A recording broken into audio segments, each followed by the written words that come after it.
whole pupil view is an approach to assessment that puts the pupil at the centre.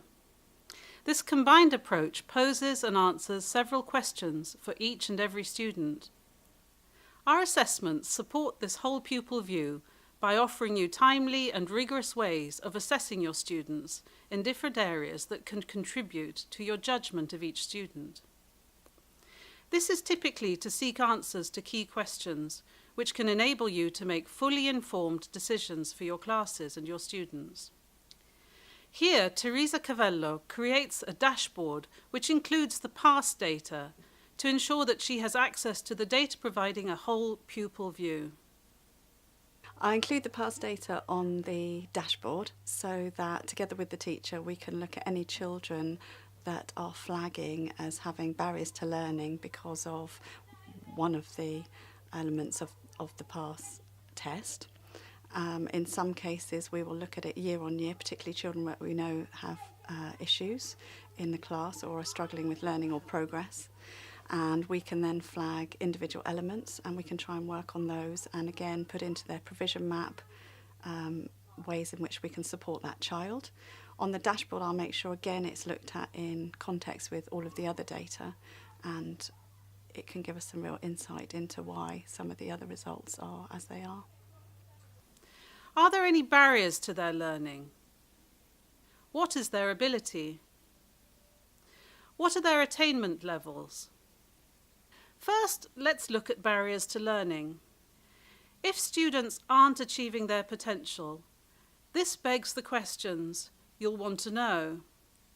Why? What's stopping them? Why is there a gap between a student's attainment and their potential? Are there any barriers to learning, and if so, can I identify and address these barriers? One assessment that can provide real insight into barriers to learning is the PASS survey, Pupils' Attitude to Self and School. This requires the students to complete an objective survey on themselves as learners. How they feel about themselves, how they feel about the place they're learning in, how they feel about the people that they're learning with and from. Here, Lisa Crosby discusses how PASS is used to inform teaching and learning, and then to measure the impact of interventions.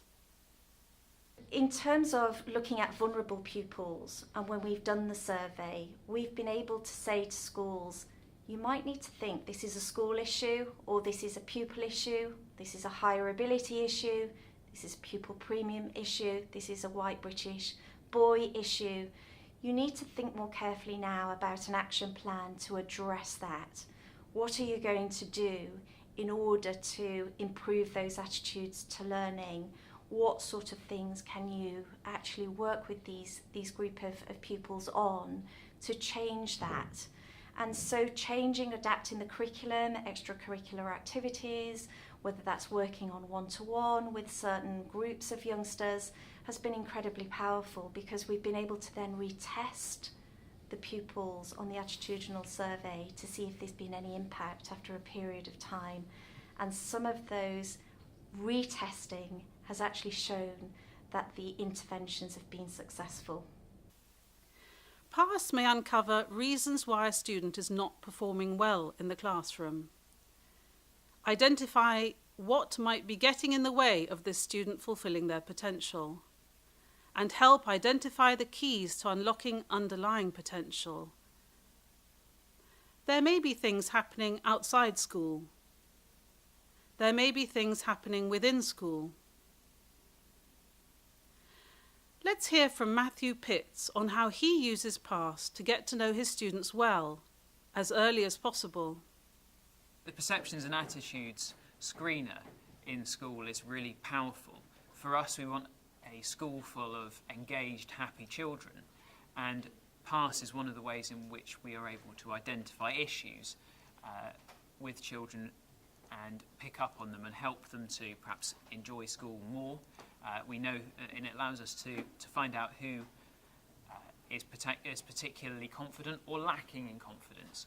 And so it's very useful, especially if you've never taught a class before, if they've just come up to you from a previous year, to have a look at their perceptions and attitudes screener, because you immediately get a picture of the child, potentially before you even really get to know them. Other potential barriers to learning that require investigation might focus on whether a student has a special educational need or disability. Now let's look at ability. We see our role as working with you as an assessment partner. We support your ongoing assessments with more formal assessments that enable comparison of students to national benchmarks through the standard age score. How powerful would it be to gain an insight into each student's capabilities? Achieving this will help validate your view of whether a student is underperforming, performing as expected, or indeed performing beyond expectations. As you know, ability is not an easy area in which to gain objective insights. Our Cognitive Abilities Test, CAT, can help you gain these insights. CAT analyses 4 aspects of ability and produces a clear profile of each.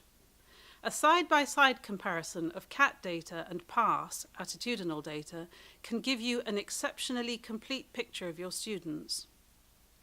Finally, let's look at attainment. Our aim is to help you ensure that each student makes the best progress he or she can. You'll have many different sources of information to help you build this view, such as how they work in school, their attendance and how they behave, and so on. In addition to these observations, you may also test students with your own assessments, either directly related to the work they've just completed, or perhaps at the end of term. Many schools use our progress tests year on year, enabling them to compare and contrast student performance. Our assessments are tailored to particular year groups, which provides you with a very measured approach that can be carried out once a year, so that you're looking at the same aspects of students' development each year. Through our rigorous approach to research, we work with large samples of students upon which to base our data. We therefore offer unparalleled statistical analysis. This can be supported by the interrelation of attainment, ability, and barriers to learning data. You can also compare attainment across different assessments. For example, a student's performance in English and Maths, Science and Maths, English, Maths and Reading, and so on. Do students perform at the same level in these different areas? Or do they have strengths in particular areas? The knowledge provided by this attainment data can help you review the impact of teaching and learning, and thus inform your planning of next steps for each student. Our attainment tests enable annual formative or summative testing in English, as well as reading, maths, and science. These enable you to see what students can do at a particular point in the year. Usually this would be towards the end of the year, so that you can identify any gaps in the student's learning. This can inform the next teacher in the coming year. From a formative perspective, attainment test reports also provide you with rich narrative information about individual students and groups of students that can guide your planning in a formative way. Now let's look at the insight that can be gained by comparing ability with attainment. Looking at ability and attainment separately helps to support and guide teaching and learning. However, even greater insight can be derived by comparing a student's ability with attainment results to see if a student is achieving their potential in a curriculum subject. Sometimes these students are hard to spot and go under the radar. If you look at the research on this, then there's lots of research that shows that children often from low-income backgrounds, children from ethnic minority backgrounds, children with SEN, that often they can be, sometimes the teacher assessment can be biased against them, and tests can help. Actually, you know, it seems unlikely, but tests can actually show those people's sort of true ability and what they really can do, and the test actually can be less biased than the teacher assessment. Of course, those kind of tests, they're not a replacement for teacher assessment. I think the way I've sort of used them is to use them in conjunction with teacher assessment, and as I say, to just give you an extra bit of information and to help flag up, as I say, any issues you might have missed. For many students, the CAT results come back and look sensible, that is, what you might have expected upon their attainment. Just as often, there will be a minority within the group that suddenly appear to have a profile that shows that they are more capable than the teacher first thought. CAT 4 can help quantify those abilities that underpin academic success and potential. Without a measure of ability and potential, information about attainment would be missing valuable context. So far, we've seen that our whole pupil view promotes ability and attainment assessment to enable current achievement to be contextualised against potential. So, to summarise, our whole pupil view philosophy has interrelated elements, but the most important point is that it puts the student at the centre. Central to this is everything that you already know about your students, informing your judgment.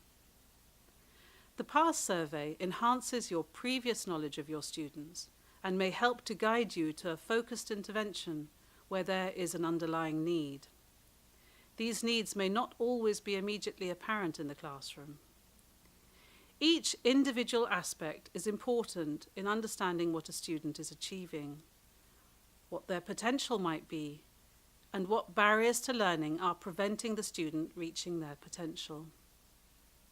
The power of this model is in combining all of these to provide a well-informed whole pupil view. The better the student is understood, the better placed you are to provide the most appropriate teaching and learning to help them maximise their potential. Let's leave the final word on the whole pupil view to Kelvin Hornsby. GL is an absolutely wonderful tool in terms of an assessment provider. Certainly, in one of the MATs that I worked for, it provided a complete suite in terms of assessment, we could call mechanisms, from progress tests to baselining, transition tests, looking at removing barriers to learning, identifying them, helping teachers really get to know the whole child. When you know the whole child and where your start point is and where the gaps are, that's when you can really develop that effective relationship between teaching and learning.